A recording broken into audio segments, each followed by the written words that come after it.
Crime graph ऊपर किसी भी कंट्री में जब जाएगा, जब लोगों को करने को काम कम होगा, महंगाई दर बढ़ रही होगी, जॉब नहीं मिल रही होगी, बिजनेस डाउन हो रहे होंगे, तो क्राइम रेट ऊपर जाएगा ही जाएगा। मैं सिर्फ इंडिया की बात नहीं कर रहा, ये ऑल ओवर वर्ल्ड का रिकॉर्ड है और यहाँ बढ़ रहा है। ये फेल्योर है स्टेट गवर्नमेंट का, वहाँ के गृह मंत्री का, वहाँ की सरकार का, जिनके अंदर भी ये लॉ एंड ऑर्डर आता है। कोई भी सरकार हो, ना वो हिंदुओं की दोस्त हो सकती, ना वो मुसलमानों की दुश्मन हो सकती। वो अगर दोस्त है तो अपने फ़ायदे की, वो अगर दुश्मन है तो अपने नुकसान। पीएम दिल्ली देख रहे हैं आप, मैं हूं आपके साथ शाहीन खान। पिछले कुछ सालों में लगातार आपराधिक मामले बढ़ते जा रहे हैं, फिर चाहे दिल्ली हो या फिर महाराष्ट्र फिर या यूपी। अब इस बात को लेकर के जो पूरी तरीके से कानून व्यवस्था, उसको लेकर के सवाल उठ रहे हैं। दिल्ली के पूर्व मुख्यमंत्री अरविंद केजरीवाल ने भी कई आरोप केंद्र सरकार पे लगाए और भारतीय जनता पार्टी शासित राज्यों में लगाए कि लगातार गैंग वॉर, कहीं ना कहीं गैंग राज को स्थापित करना चाहती है भारतीय जनता पार्टी। अब इन आरोपों में कितनी सच्चाई हो बहरहाल है, लेकिन एनसीआरबी के अगर डेटा देखें तो लगातार जो आपराधिक मामले हैं वो बढ़ते जा रहे हैं और ख़ास तौर से राजधानी दिल्ली में भी आए दिन कोई ना कोई घटना देखने को मिलती है। अब हमारे बीच में जनता से ही जानते हैं क्या उनको भी लगता है कि दिल्ली के अंदर या फिर देश भर में लगातार अपराध बढ़ते जा रहे हैं। क्या नाम है सर आपका? जी, इमरान खान मेरा नाम है। इमरान जी, आप कैसे देखते हैं दिल्ली में इस समय आप खड़े हैं राजधानी दिल्ली में, क्या जो आरोप आम आदमी पार्टी या विपक्ष की तरफ से लगाए जा रहे हैं कि लगातार अपराध देश में बढ़ रहे हैं, आपको कैसे सच्चाई लगती है? देखिए, आम आदमी पार्टी का जहाँ तक सवाल है या किसी भी पार्टी का काम है, विपक्ष का काम है आरोप लगाना। जब हम बैठेंगे पक्ष में तो फिर हम दूध के दूल्हे हो जाएंगे। आम जनता के तौर पे आपको, आप अखबार पढ़ते हैं, मीडिया देखते हैं। आपने पहले पार्टी के लिए पूछा ना, तो इसलिए पार्टी का जवाब दिया।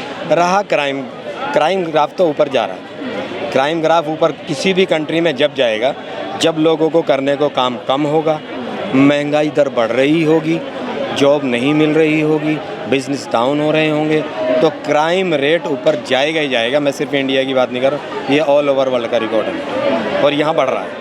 ये सवाल था आपका। ठीक है, आपने बोला कि ये वजह होंगी, लेकिन क्या कानून व्यवस्था जिम्मेदार है उसको रोकने या ना रोकने के लिए? देखिए, कानून व्यवस्था का जहाँ तक सवाल है कि अगर हम पैराग्राफ देखें ना मैडम, सिक्योरिटी पर्सन्स का, के पर हेड इतने लोग चाहिए, उसका 10% भी नहीं है। तो जाहिर सी बात है कि जब सिक्योरिटी फोर्सेस कम होंगी, जिनके ज़िम्मे लॉ एंड ऑर्डर को संभालना जिनकी जिम्मेदारी है, वो कम होंगे, ऑटोमेटिकली जो लोग खुले घूम रहे हैं। दिल्ली में ही 55,000 जो है पुलिस कर्मियों की कमी है, तो ये जो भर्ती करेगा, जब देश में बात की जाती है, जो गृह मंत्री अमित शाह जी हैं, क्या मंशा पूरी इसके पीछे आपको क्या लगती है? भर्तियां नहीं हो रही हैं जहां पर कानून लॉ एंड ऑर्डर को मेंटेन करने के लिए। 55,000 कमी के अलावा मैडम जितने हैं भी ना, वो भी ज़्यादातर जो है ना वीआईपी कैटेगरी वालों की सिक्योरिटी में लगे हैं। एक वीआईपी के पीछे 50 आदमी लगे हुए हैं और अगर हम 50 आदमी थे कि हम 50 में से हमारे पीछे एक भी नहीं है। लेकिन सिक्योरिटी में भी हम देख रहे हैं महाराष्ट्र में जो घटना होती है,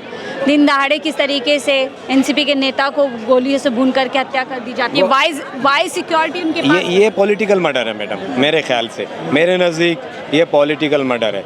नाम चाहे किसी का भी आ रहा हो, कोई भी एक छोटे से इश्यू को लेके इतना बड़ा काम नहीं करेगा। एक सिंपल सा लॉजिक है कि ठीक है, सलमान खान की वजह से आपको मारा है, ये हजम होने वाली बात नहीं है। सलमान खान ने तो मोदी जी के भी साथ पतंग उड़ाई थी, उनके साथ भी उठना बैठना था। आप क्या करेंगे मोदी जी का, आप क्या करेंगे? अमित शाह जी भी वहीं मौजूद थे जब वो पतंग उड़ा रहे थे। और इत्तेफाक देखिए कि जब मोदी जी के लिए वोट मांग रहे थे वो पतंग उड़ाने के बाद, तो उन्होंने उस टाइम भी बाबा सिद्दीकी का नाम लिया था। ये कहा था कि भाई आपकी कॉन्स्टिट्यूएंसी में मोदी जी अच्छे हैं, इन्हें वोट दो, जैसे हमारे यहाँ बाबा सिद्दीकी अच्छे हैं। तो अगर सिर्फ इस वजह से कि जी इनका और सलमान खान का तो हज़ारों के साथ उठना बैठना था, हज़ारों को मार देंगे, ये फेल्योर है स्टेट गवर्नमेंट का, वहाँ के गृह मंत्री का, वहाँ की सरकार का, जिनके अंदर भी ये लॉ एंड ऑर्डर आता है। वो डिप्टी से आमतौर पे घूमते होंगे दिल्ली में ही, अगर हम यहीं पे खड़े हैं, किस तरीके की घटना होती है और उसके बाद आपको क्या लगता है, क्या पुलिस कामयाब है उन घटनाओं को रोकने में या कानून व्यवस्था? देखिए, पुलिस तो अपने स्तर पे पूरी कामयाब है, बशर्ते कि वो उतनी संख्या में हो। अब मान लिया एक ही टाइम में 10 लोगों की ज़रूरत पड़ी, वहाँ बंदा एक ही है, 10 अलग अलगों पे एक बंदा कैसे जाएगा? फिर वो अपनी जान छुड़ाएंगे, फिर वो मुंह फेरेंगे केस की तरफ से। जो ज़्यादा सेंसिटिव होगा उस पर ध्यान दें। वर्तमान सरकार दावा कर रही है, चाहे फिर उत्तर प्रदेश हो, महाराष्ट्र हो, दिल्ली हो, कि कानून व्यवस्था बहुत अच्छी हो गई है पहले के हिसाब से। पहले तो बहुत बेटर है, ऐसा नहीं आपको लगता है? पहले लगता तो एनसीआरबी में चले जाओ, आधी रात को भी चल जाओ, कोई भी तुम्हारे को नहीं बीच में 2 रोके। दिन से तो हिंसा हो रही है बहराइच में। कोई हिंसा नहीं हो रही है। बहराइच की हिंसा के बारे में नहीं पता आपको? मुझे मालूम है उसके बारे ये कह रहे हैं हिंसा नहीं। नहीं, वो मुझे मालूम है इसके बारे में। Crime वहाँ भी सिक्योरिटी फोर्सेस का लॉ एंड ऑर्डर का फेल्योर है जी, टोटल फेल्योर है। जब पता है एक जुलूस आएगा, जुलूस में चंद उपद्रवी भी, आज एक माहौल बन चुका है कि किसी के भी धर्म स्थल के सामने जाके उल्टे सीधे नारे लगाओ, ये काटे जाएंगे, वो बोए जाएंगे, ये आएंगे, वो चले जाएंगे, ये इस तरह के आप उल्टे सीधे नारे लगाओ। पता है कि ये होगा, LIU पूरी रिपोर्ट देती है, लेकिन लॉ एंड ऑर्डर उनको छूट देता है। करने दो, कोई नहीं, ये अपने हैं। एक बात निकलती है, ये अपने हैं। हालांकि हिंदुस्तान का हर हिंदुस्तानी लॉ एंड ऑर्डर वालों के लिए हर हिंदुस्तानी अपना है। सबके पास अगर आधार है तो सबके पास नीला पासपोर्ट है, तो सारे सिटीजन ऑफ इंडिया हैं। सोचना चाहिए कि ये तो अपने, इनको कुछ भी करने सब दो। एक ही हैं, तो फिर PM मोदी क्यों कह रहे हैं कि बटेंगे तो बांटने वाले जो है जश्न मनाएंगे? उधर CM साहब कह रहे हैं यूपी के बटेंगे तो कटेंगे, अगर एक रहेंगे तो नहीं करेंगे। इस तरीके की बातें क्यों कर रहे हैं सियासतदान? देखिए, ये पॉलिटिक्स को लेके पॉलिटिकल स्टेटमेंट है ये, और किसी भी पॉलिटिक्स पार्टी के लिए इनका मामला होता है सिर्फ अपना बेनिफिट देखना, ना काहू से दोस्ती, ना काहू से बैर।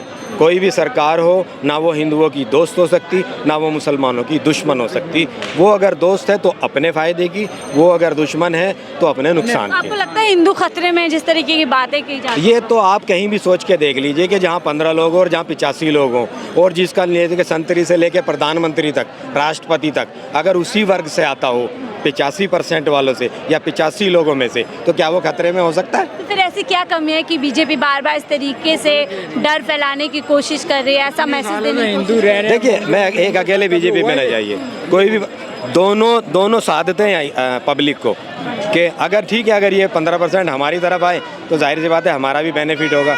अगर ये भी उधर चले गए, वो भी उधर चले गए, तो पार्टी दोनों अपना अपना फ़ायदा देख रही हैं। ये जो मोदी जी बार बार स्टेटमेंट दे, सत्ताधारी पार्टी की तरफ से इस तरीके की बातें आना कितना गहरा असर बिल्कुल जनता गैर पे मुनासिब है देश के लिए।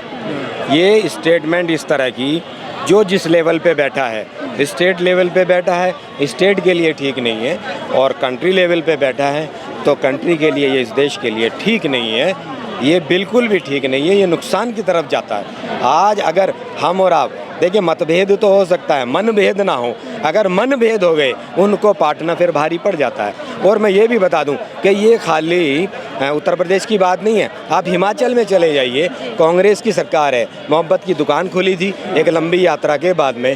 सुखविंदर सिंह सुक्खू जी वहाँ CM हैं, और वहाँ उनकी सरकार में ये हो रहा है कि हज़ारों मुस्लिम्स सिर्फ इसलिए वहाँ से निकाल दिए गए कि you are not from Himachal, आप हिमाचली नहीं हो, आप यहाँ से जाइए। ऐसे भी लोग हैं जो 50-50 साल से वहाँ रह रहे हैं, उनको वहाँ से निकाल दिया गया है कोई ना कोई बहाना बना के, जस्ट बिकॉज ऑफ कि आप मुस्लिम हो और हिमाचली नहीं हो। तो ऐसा नहीं है कि ये काम सिर्फ यूपी में हो रहा है या दूसरे स्टेट में हो रहा है। ये मैं फिर कह रहा हूँ कि पॉलिटिक्स अपना टारगेट रखती है, टारगेट के हिसाब से चल रहे हैं। आपका क्या नाम है सर? चंद्रमोहन। आपको क्या लग रहा है, देश में कानून व्यवस्था सुचारू रूप से चल रही है या कुछ गड़बड़ाहट चल रही है? देखो, 140 करोड़ से लगभग की आबादी हमारी, बीच में कुछ घटनाएं हो जाती है जो नहीं होनी चाहिए। लेकिन अगर हम उससे पहले वाली सरकारों का कार्यकाल को याद करते हैं तो हमको याद आता है कि आए दिन जो है कहीं ना कहीं बम विस्फोट की घटनाएं सुनाई देती थी। चाहे कनॉट प्लेस ले लो, चाहे आप जो है मुंबई का बम ब्लास्ट कांड देख लो, चाहे आप ये जो अपने पार्लियामेंट में हमला देख लो। अब नहीं होते हैं।